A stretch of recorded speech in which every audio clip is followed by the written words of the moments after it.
PSCയുടെ LP school teachers rank പട്ടികയിലുള്ള ഉദ്യോഗാർത്ഥികൾ secretariat നടയിൽ നിരാഹാര സമരത്തിലേക്ക്. UDF സർക്കാർ തങ്ങളെ കൈവിട്ടതോടെയാണ് പട്ടിണി സമരം തുടങ്ങുന്നതെന്ന് സമരസമിതി അറിയിച്ചു. സമരപ്പന്തൽ സന്ദർശിച്ച BJP സംസ്ഥാന ജനറൽ സെക്രട്ടറി ശോഭാ സുരേന്ദ്രൻ ഉദ്യോഗാർത്ഥികൾക്ക് ഐക്യദാർഢ്യം പ്രഖ്യാപിച്ചു.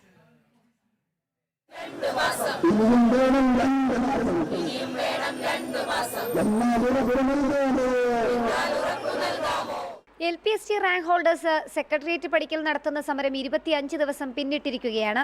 സമരം പരിഗണിക്കാനോ പരിഹാരം കാണാനോ സർക്കാർ തയ്യാറാകാതെ ആയതോടെയാണ് റിലേ സമരം നിരാഹാര സമരത്തിലേക്ക് നീങ്ങുന്നത്. ഇന്നു മുതൽ സമരസമിതി സെക്രട്ടറി വളർമതി നിരാഹാര സമരം ഇരിക്കും. ഈ സർക്കാരിന് മുന്നിൽ ഇനി ജീവൻ പൊലിഞ്ഞാൽ മാത്രമേ ജോലി കിട്ടൂ എന്നുണ്ടെങ്കിൽ അതിനും ഞങ്ങൾ തയ്യാറാണ്. ഇതിലപ്പുറമുള്ള ഒരു സമരമുറയെക്കുറിച്ച് ഞങ്ങൾക്ക് അറിയില്ല.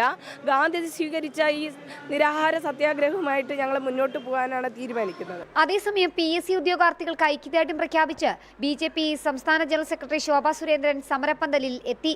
PSC അംഗങ്ങളുടെ യോഗ്യത മനസ്സിലാക്കാതെയാണ് PSC പ്രവർത്തിക്കുന്നതെന്നും പഠിച്ച് പരീക്ഷ എഴുതി റാങ്ക് പട്ടികയിൽ ഇടം പിടിച്ചവർ യാചിക്കുന്നുവെന്നും ശോഭാ സുരേന്ദ്രൻ പറഞ്ഞു. പ്രതിപക്ഷത്തിരുന്നപ്പോൾ നൽകിയ വാഗ്ദാനം ഭരണത്തിലേറിയപ്പോൾ UDF മറന്നുവെന്നും വിമർശനം. ഈ കഠിനമായിട്ടുള്ള സമരം ആ സമരം കണ്ടില്ലെന്ന് വെച്ചുകൊണ്ട് കഴിഞ്ഞ ഗവൺമെന്റിന്റെ ഉടുപ്പ് തന്നെയാണ് കേരളത്തിന്റെ മുഖ്യമന്ത്രി ഇപ്പോഴും അണിയാൻ ഭാവമെങ്കിൽ സമരത്തിന്റെ രൂപവും ഭാവവും മാറാൻ അവരോടൊപ്പം നിൽക്കാൻ മറ്റു രാഷ്ട്രീയ പ്രവർത്തകർ തയ്യാറാകും എന്ന് പറയാനാണ് ഞാൻ ഈ അവസരത്തെ ഉപയോഗപ്പെടുത്തുന്നത്. സമരം വരും ദിവസങ്ങളിലും ശക്തമാക്കുമെന്ന് LPST റാങ്ക് ഹോൾഡേഴ്സ് പറഞ്ഞു. നീതി ലഭിക്കും വരെ സമരം തുടരാനാണ് ഇവരുടെ തീരുമാനം. ജനം, തിരുവനന്തപുരം.